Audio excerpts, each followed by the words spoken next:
Masa remaja itu seperti membuka bab baru dalam hidup, penuh tawa, kebingungan, dan energi yang meluap. Setiap detik terasa segar, penuh kejutan, dan kadang-kadang membingungkan.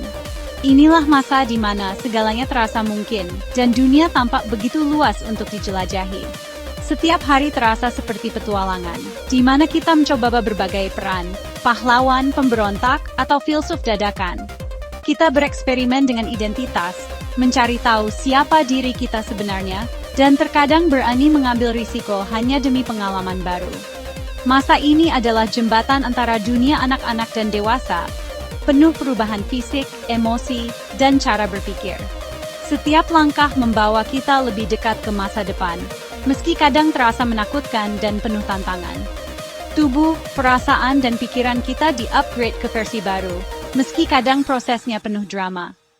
Kita belajar menerima perubahan, meski tidak selalu mudah, dan mulai memahami diri sendiri lebih dalam. Kita mulai mencari teman sefrekuensi, membangun lingkaran sosial, dan mengembangkan cara berpikir kritis. Persahabatan menjadi tempat berlindung, dan diskusi kecil bisa mengubah cara pandang kita terhadap dunia. Pertanyaan besar seperti, siapa aku dan apa tujuanku, mulai muncul, menandai persimpangan penting dalam hidup. Kita mulai merenung lebih dalam, mencari makna di balik setiap pengalaman. Kita bukan lagi anak kecil, tapi juga belum sepenuhnya dewasa. Penjelajah yang memetakan wilayah baru dalam diri. Setiap langkah adalah proses belajar, dan setiap kegagalan adalah pelajaran berharga. Perjalanan ini melelahkan, tapi akan jadi cerita tak terlupakan seumur hidup. Inilah awal dari kisah besar yang akan membentuk siapa kita di masa depan. Pubertas datang tanpa permisi, jerawat muncul, suara berubah, tubuh tumbuh aneh. Tiba-tiba, cermin jadi sahabat sekaligus musuh, karena setiap hari ada saja perubahan baru yang bikin bingung atau bahkan malu. Hormon seperti sutradara baru, mengubah skenario hidup, dan membuat kita sering membandingkan diri dengan orang lain. Apalagi, media sosial sering menampilkan standar yang tidak realistis, membuat kita merasa kurang percaya diri. Setiap orang punya garis start dan finish sendiri dalam perubahan fisik. Tidak ada standar tunggal. Proses ini unik untuk setiap individu, jadi jangan khawatir jika kamu merasa berbeda dari teman-temanmu.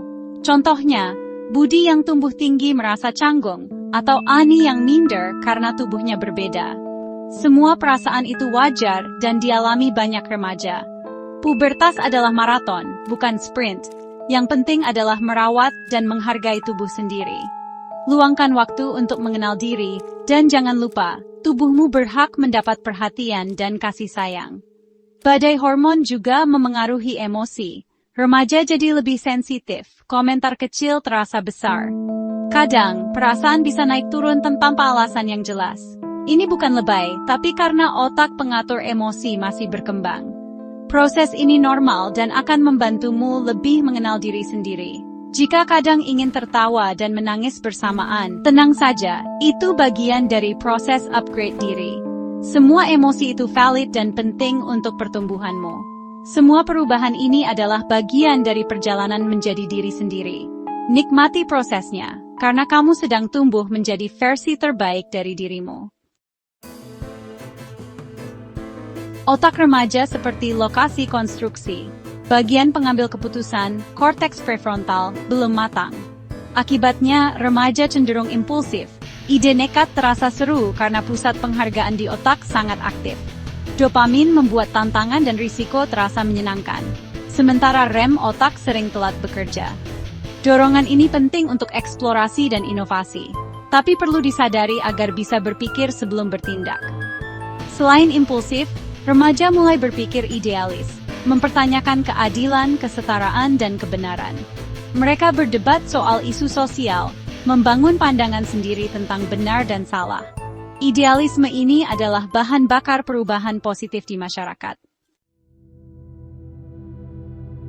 Emosi remaja naik turun ekstrem. Pujian bisa membuat bahagia, pesan tak dibalas bisa bikin galau. Sistem limbik sudah matang. Tapi pengatur emosi di otak masih belajar, membuat perasaan lebih intens. Di tengah gejolak ini, remaja mencari jati diri. bereksperimen dengan gaya, hobi, dan nilai hidup. Validasi dari teman sangat penting. Pujian atau kritik bisa berdampak besar. Tantangannya, jangan terlalu bergantung pada pengakuan luar. Bangun kepercayaan diri dari dalam. Remaja mulai mempertanyakan nilai keluarga dan masyarakat, membangun sistem moral sendiri. Proses ini membingungkan, tapi penting untuk menjadi pribadi mandiri. Pada akhirnya, pencarian identitas ini membentuk karakter yang kuat. Teman jadi pusat dunia remaja, tempat belajar empati, negosiasi, dan kerjasama. Solidaritas teman memberi kekuatan, tapi juga membawa tekanan untuk mengikuti kelompok. Peer pressure bisa positif atau negatif. Menolak ajakan buruk sering jadi tantangan berat. Remaja diuji setia pada nilai pribadi atau ikut arus demi diterima. Belajar berkata tidak adalah keterampilan penting meski sulit. Dalam kelompok, remaja mencoba berbagai peran, pemimpin, penghibur, pendengar. Semua interaksi ini membantu mereka memahami diri dalam konteks sosial. Tujuannya, menemukan keseimbangan antara menjadi bagian kelompok dan tetap otentik. Keluarga tetap jadi pelabuhan utama, meski remaja mulai berlayar ke dunia pertemanan. Di rumah, mereka mencari rasa aman dan dukungan. Sementara di luar, mereka belajar membangun identitas dan kemandirian bersama teman-teman sebaya. Remaja butuh dukungan dan komunikasi dua arah dari orang tua, bukan sekadar perintah. Mendengarkan dengan empati dan memberi ruang untuk berpendapat, membuat mereka merasa dihargai dan dipercaya. Konflik sering muncul karena komunikasi yang kurang, bukan sekadar beda pendapat. Ketika pesan tidak tersampaikan dengan baik, jarak emosional pun bisa tumbuh di antara keluarga.